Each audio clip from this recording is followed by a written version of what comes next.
So Loyalty was essentially like your child, right? Yeah. I mean, yeah.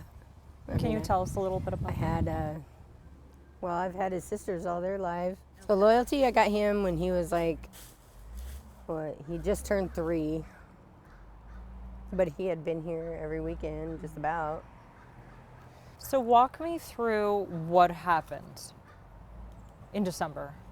I took Loyalty over to Coco's house and to drop him off in the morning. And I was working out in Newburgh, so I had to drop him off a little bit early. And then I was almost to work, and I got a phone call from Coco. And I can't really go into detail about it. So she called me because she turned around And it was during rush hour in the morning. and she couldn't get there, quick enough. And Coco was a friend of yours for decades? Yeah. Had you interacted with those 2 dogs before? Yeah. They were playful, they were normal? Yeah. I mean, they're big. They don't understand how big they are, but they're big. But I really, honestly, I can't go into too much detail about,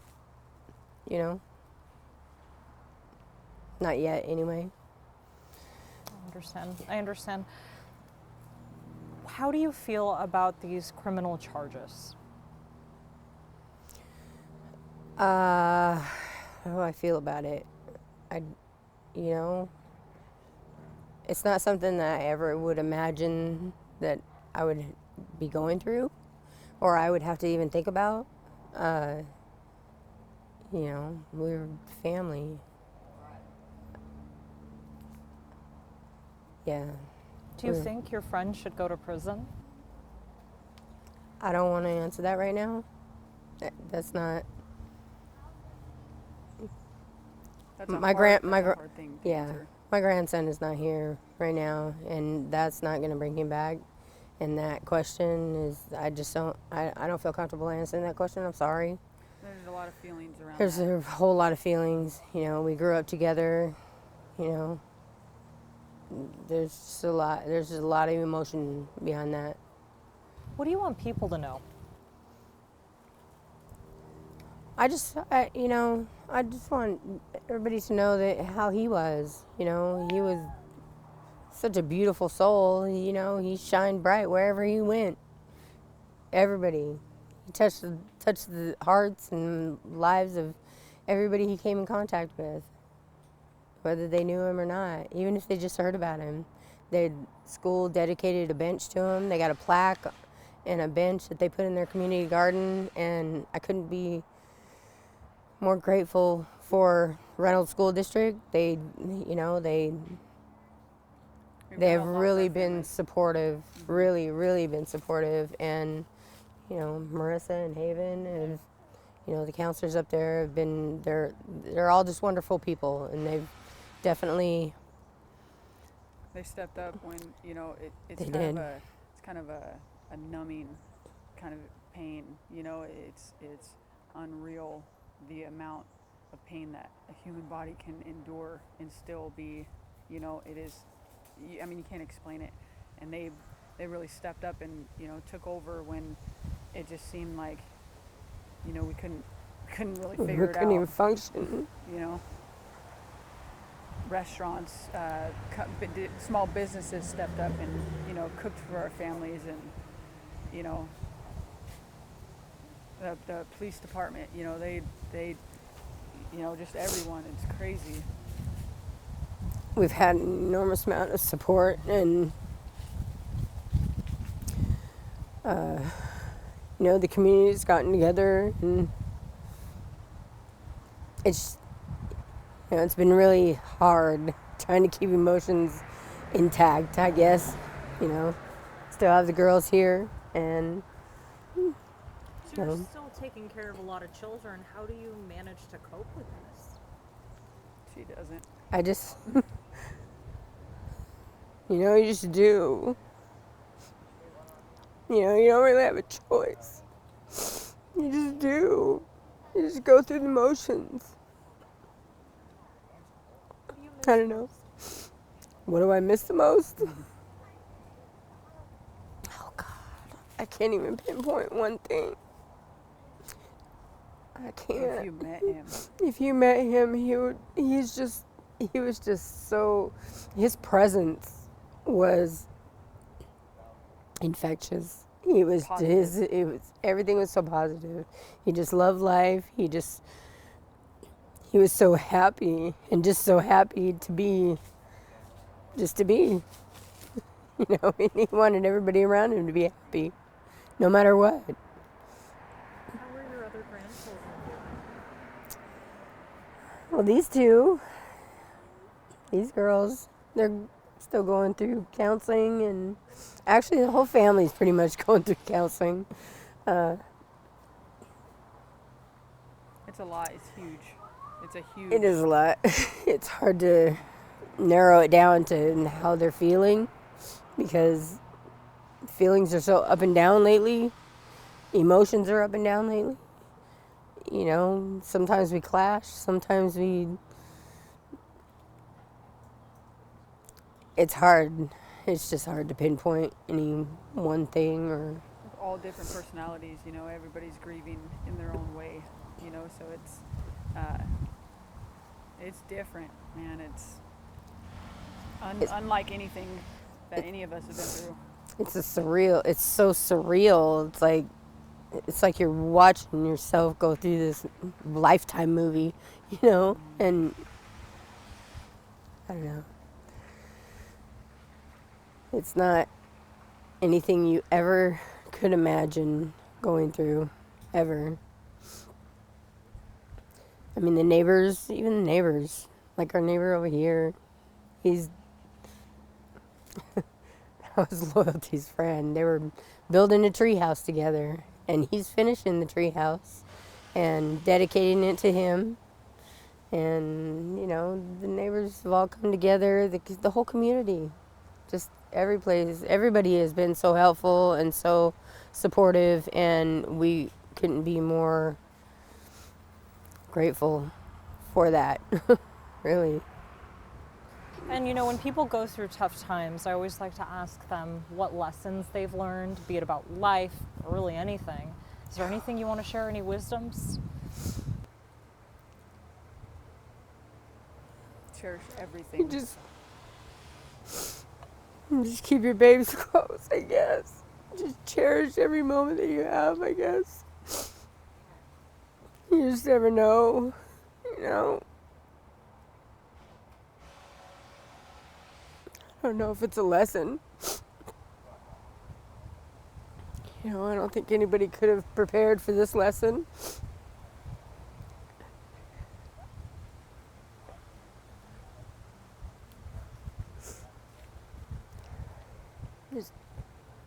I don't know. I don't know what to tell anybody. I have no idea, because I don't know what to tell me. Maybe we're still trying to see it, ourselves as a family. It's hard to look for a lesson in something like this, I guess. When you can't find, everybody says something happens for a reason, what was that reason? Right. There can't possibly be a reason that he had to go. Totally. I know this is so hard to talk about. Why did you choose to speak out? I want to keep him, I don't mind talking about him. People think that they can't talk to me about him, and I always want to talk about him. Keeps him alive in a sense, because it's hard to face that, Like he's not there. Sometimes the house is so quiet, you don't even know. You can't even sleep. It's so quiet. Even when he was sleeping, I could hear all three of them. I hear all three of them breathing at night. And that helps me sleep.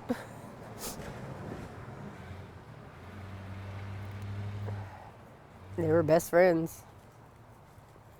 All three of them were. All 9 of them were, actually. They were all best friends. All cousins. I mean, they were They were all tight. They still are. Even tighter now. I think they are.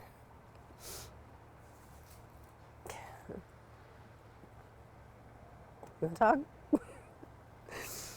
Sorry. No, don't be sorry at all. I appreciate you being so brave and being able to speak out, because you're right. You know, we don't have to stop talking about it, or, you know, so long as that's what you want, of course. Right.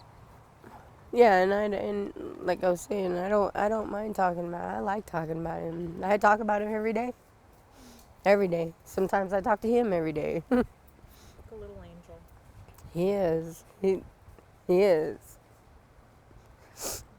And I know he's there.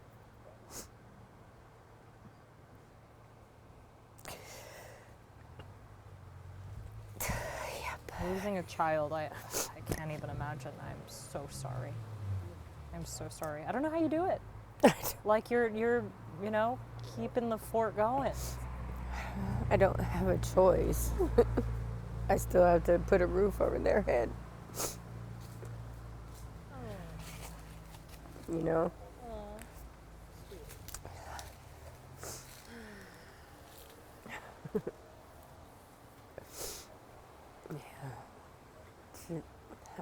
It's not something that you think about, you know. I guess. I mean, I don't know. I don't know if I'm doing this right. No, I mean, this is not something anybody can plan for. How do you plan for this? I don't know if I'm doing it right or wrong. I don't know if I don't know. Honestly, I don't know. I don't know how I'm doing. Sometimes I think I'm doing fine, but then I just break down like in a store or something, you know, and it's like, man, you know, I need to go home. I think the fact that you put one foot in front of the other, like literally just that act, is commendable. Period. Thank you. Thank you. Sometimes I feel like I've accomplished something when I do that. You definitely have. You have every reason in the world to stay in bed and not get out. And if you did do that, I'm sure your family would support that as well. They would. And they try to get me to do that, and I can't do it. There we go. That's sweet. See how loved you are? They're going to get you through it. You are going to get through it together. Yeah. She hates when she sleeps in. She's like, oh, I slept in it before. Come on, you needed it. There we go. You got some wisdom in these kids that you've helped raise. Yeah. And that's beautiful. I can see that you're very loved. Thank you. How are you feeling? Like I was saying, I don't know. That's all kinds of things, all kinds of emotions, anger, guilt. Guilt? Lots of guilt. Why?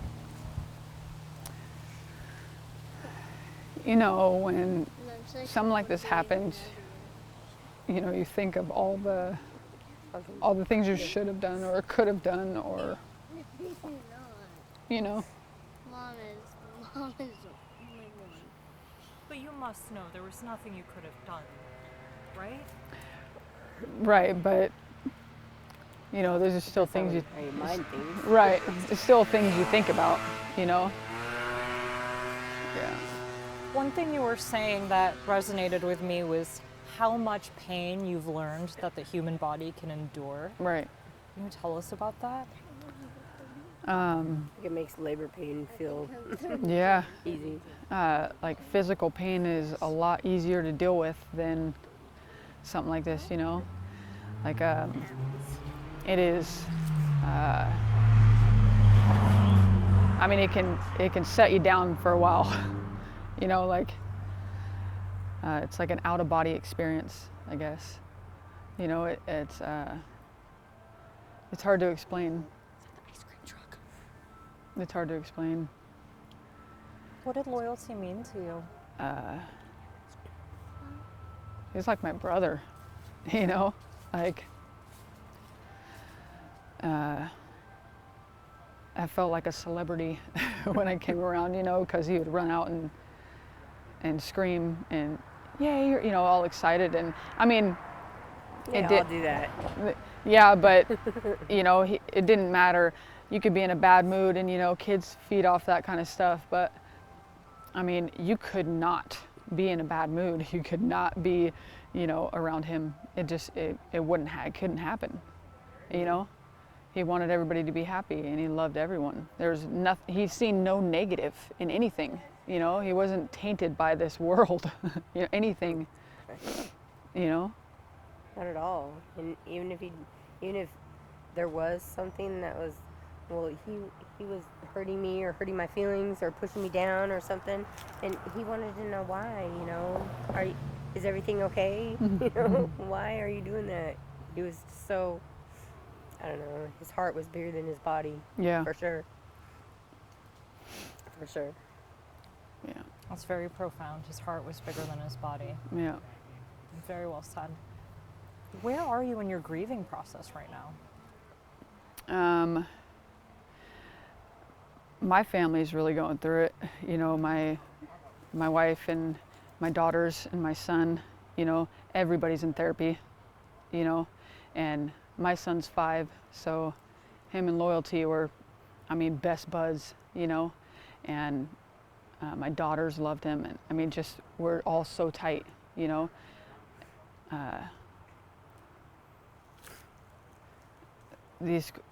These questions are hard to answer, you know, because I don't know what this kind of grieving looks like, you know, like the timeline where you're supposed to be in the grieving process, you know, because it doesn't feel like it's going to end ever.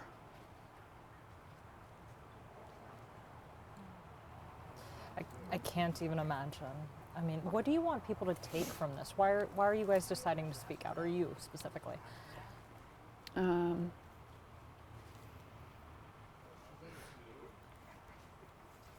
I don't know. I mean, take moments, take time with your family. If you're busy, stop. Stop what you're doing and make time for your family. You know, because you will miss it one day. And you don't have to answer this at all. I respect any and all boundaries you set forth. But is this court case, is this making your grief worse? Is it halting your grief? Is it kind of just irrelevant? It's definitely not irrelevant. It's definitely not halting it. Right. It's another piece of it. You know, there's so much of that, so much of the court process and Coco and all that. I mean, it's just another piece. You know, I mean, there's so many different feelings and emotions that everything's tragic. Everything is so big, you know. What I thought was interesting is you and your mom, neither of you had anything negative to say about Coco. We don't. You could have. Right. You could have, but you didn't. Of course. I mean, she's been in our life forever. She's been in, you know, she was around when I was born. You know, there's nothing negative. You know, it's just a crappy situation, you know, and it's hard to go into detail about something like that, especially right now, because, you know, the courts, there's only so much you could say, you know, so much you can't say. But I'm sure if you wanted to bash her character, you could. Of course. But you're not doing that, and I think that's remarkable. Right. I mean, understandable even, you know? Right. For sure, nobody meant for any of this to happen. Right. So, I mean, I don't think, I can't imagine somebody, No. you know. Well, you know, bad times kind of reveal who we are in a way. And that's one thing that I'm taking from this. Like I said, even if you did blame Coco, it would be understandable because you're going through so much. Right. But you're not. Right. And that's why I keep saying it over and over, but I think that's really incredible. Thank you. I mean, I guess. I mean, I don't know. if you did, I would get it. Like, no, nothing against you if you did, but the fact that you didn't. He wouldn't. No. No, he would wouldn't. not. He probably wasn't even mad at the dog. No. He probably just told the dog, you know, it's okay, doggy. You know, he probably. But talking about him does keep him alive in a way, doesn't it? It's okay.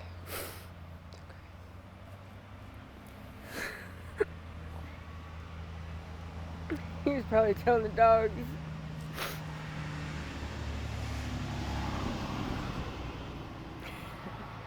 That was just him, you know. No matter what, he just wanted everybody and everything to be happy. All he seen was sunshine.